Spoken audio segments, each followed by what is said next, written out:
Assalamualaikum warahmatullahi wabarakatuh.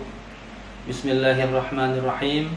Alhamdulillahilladzi ja'ala al-ilma bitta'allum wa lita'lim minal anbiya wa salatu wassalamu ala sayyidina Muhammadin wa ala alihi wa ashabihi al-ulama'il atqiya, amma ba'du. Qala Allah Ta'ala fil Qur'anil Karim, a'udzu billahi minasy syaithanir rajim. Bismillahirrahmanirrahim. Yarfa'illahu alladhina amanu minkum walladhina utul ilma darajat. Qala an-nabiy sallallahu alaihi wasallam, talabul ilmi faridatun 'ala kulli muslimin wa muslimah. Wa qala aidan, man kharaja fi talabil ilmi fahuwa fi sabilillahi hatta yarji'a. Sadaqallahul azim wa sadaqa rasulullahi nabiyul karim walhamdulillahi rabbil alamin. Ma'asyiral muslimin, pemirsa Uli Media yang dirahmati oleh Allah, mari kita sama-sama bersyukur dengan mengucapkan puji syukur atas kehadirat Allah Subhanahu wa Ta'ala yang telah memberikan kita begitu banyak nikmat, baik nikmat kesehatan, nikmat iman, terutama nikmat Islam. Dan kita harus bersolawat kehadirat Nabi besar Muhammad SAW yang dengan perjuangan dan kegigihannya dapat memperjuangkan Islam sampai hari ini kita dapat memeluk agama Islam ini. Ma'asyiral muslimin Uli Media yang dirahmati oleh Allah, pada kesempatan yang singkat ini kita akan coba membahas mengenai 3 keutamaan ilmu bagi umat Islam, di mana ilmu ini sangat penting khususnya bagi pribadi dan umumnya bagi lingkungan kita sebagai umat Islam. Keutamaan yang pertama adalah menuntut ilmu itu adalah wajib.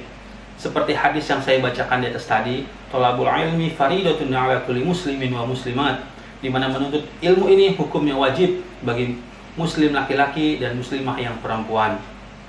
Apabila kita sudah mendapatkan kata wajib di sini dan apabila kita lalai, itu artinya kita akan mendapatkan dosa yang besar. Ma'asyiral muslimin, pemirsa Uli Media yang dirahmati oleh Allah, menuntut ilmu ini kenapa diwajibkan oleh Rasulullah SAW? Karena Rasulullah ingin umatnya menjadi orang-orang yang pintar, orang-orang yang cerdas. Rasulullah diberikan Al-Quran, disuruh Iqra, bacalah. Maka kita sebagai umatnya pun harus rajin membaca. Kita harus rajin menuntut ilmu, terutama ilmu agama. Keutamaan yang kedua adalah pahala dalam menuntut ilmu ini seperti pahalanya orang yang sedang berjihad.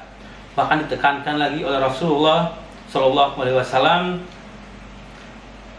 dalam hadis yang saya sebutkan di atas tadi, yaitu fahuwa fi sabilillahi hatta yarji'a. Seperti pahalanya orang-orang yang sedang berjihad di jalan Allah Subhanahu wa Ta'ala.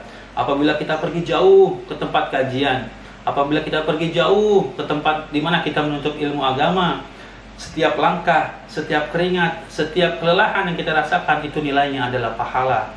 Dan saat kita menuju ke tempat ilmu itu dan apabila kita ditakdirkan untuk meninggal dunia, maka kita diibaratkan mati dalam seperti matinya orang syahid, seperti matinya orang yang berjuang di jalan Allah Subhanahu wa Ta'ala. Oleh sebab itu, para pemirsa, apabila kita ingin mendapatkan pahala yang besar, namun dengan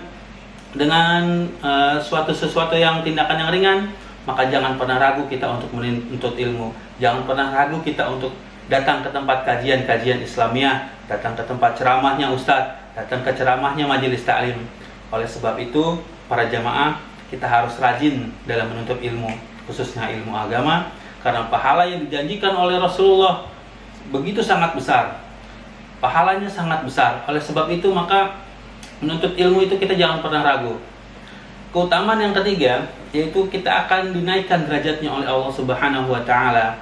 Kita lihat dalam sejarahnya bagaimana dulu kaum wanita begitu rendah derajatnya waktu zaman Rasulullah SAW. Setiap bayi perempuan yang lahir langsung dikubur hidup-hidup. Jangankan untuk belajar, untuk hidup saja susah pada masa itu. Maka Rasulullah memberikan emansipasi yang luar biasa kepada kaum wanita, di mana kaum wanita diwajibkan untuk belajar pula selain kaum laki-laki, agar wanita itu dapat berpikir dengan cerdas, agar dapat bertindak dengan cerdas juga. Maka pada kaum wanita juga harus menuntut ilmu, jadi tidak hanya berputar-putar hanya dalam sumur, kasur, dan dapur saja. Maka kita juga harus mensupport istri kita, anak-anak perempuan kita agar dapat meraih jenjang pendidikan yang tinggi. Itulah 3 keutamaan yang saya sebutkan tadi. Yang pertama, menuntut ilmu merupakan kewajiban, di mana kalau kita lalai, kita memiliki kesempatan tapi kita tidak menuntut ilmu, maka kita akan berdosa. Yang kedua, pahala orang menuntut ilmu itu sangat besar. Bahkan Rasulullah menyamakan orang yang sedang menuntut ilmu itu seperti sedang berjihad di jalan Allah Subhanahu wa taala.